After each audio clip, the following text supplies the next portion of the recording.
I am going to reveal the secret to not only how I met and kept the love of my life, became a father, but also revealed the roadmap to how I was going to make $1 million within the next 5 years. I'm CM, just for background, been very blessed in my life, and I decided to document my journey on how I met my wife and how I'm going to make $1 million. The secret is sales. But what I want to teach you guys is how do we get good at sales? And how do we go from being like a sleazy salesperson to being someone who's actually authentic and can actually help someone? And so first, we need to understand it from its foundations. The difference between persuasion and manipulation. If the person you're talking to had all the information that you had, and they would make the same decision you have, it's persuasion. If not, you're manipulating. And now, it's really important when it comes to sales to have knowledge, because knowledge of your product, whether that be something you're selling or like if you're single, you're trying to find somebody, you need to have knowledge of who you are. Because a great salesperson cannot be great if they're in a bad environment, if they are in a bad offer. So you need to know how your product works. For yourself, that means you need to know how to make yourself attractive. Take care of yourself, mind, body, spiritually. You need to know your audience. Don't assume anything. Understand what they need, what they desire. Don't project your fears onto the people that you're talking to. And then one thing that changed my life as far as mindset on how we do this. I've been a coach for over a decade. One of my earliest workshops that I went to was a Martin Rooney workshop where he explained the fundamentals of coaching.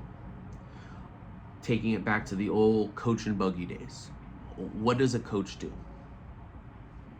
The driver would figure out where you're at, where you want to go, and if they can take you there, they'll take you there.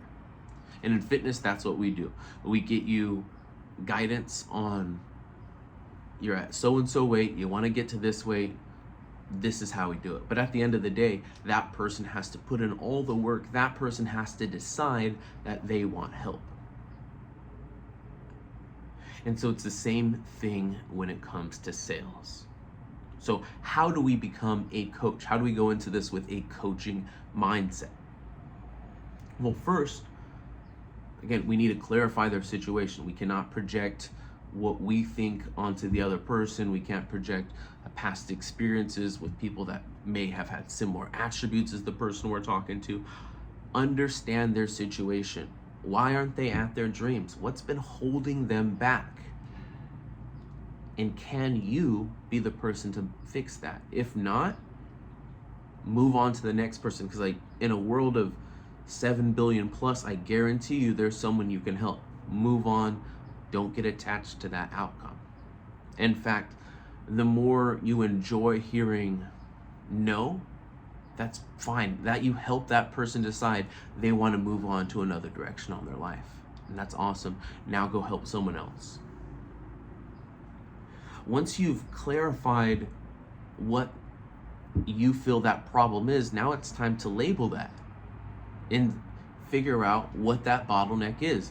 Give them an overview of what you see so that they can understand that you understand them. Because that's going to build trust. And it's just like when you go to the doctors. They don't just prescribe you something as soon as you walk in the door. They wait to hear all of your symptoms. Once they've heard all of your symptoms, they give you a prescription, and you trust them because they've got an accurate read on where you're at. Again, you do need to make sure that while you're doing that overview, they do want help, because some people don't want help, and you can bring a horse to water, but you cannot make him drink. And then, of course, it's solution time. Bring it to them. Bring them that prescription. There are people who are going to have certain limiting beliefs and bottlenecks, and that's where your knowledge comes in. You need to understand why that's a bottleneck, and from there, you can give them the information they need to decide whether or not they want to stay the same or change. Because it's not time that's going to change a person. I was reminded this by my son the other day. He was falling all over the place. He's just a baby, 13 months old. But it wasn't until he grabbed one of his toys and squeezed onto it that he realized not only could he walk, but now he could even run around. And so it's not time that's going to change someone. It's new information. And it's your goal to give them all the information that they need to get over those limiting beliefs, those bottlenecks that have kept them where they're at. From there, we want to reinforce that decision, because for some people, they have been in their situation for so long, that is the only life they know. And we get addicted to that situation sometimes. And so you are going to have to not only sell them on the idea of this new life, but reinforce that idea that that was a great decision for them. If you're in a relationship, the sale doesn't end after you get married. You still have to close the deal every single day. You have to get commitment every single day. And again, that's why you have a great offer.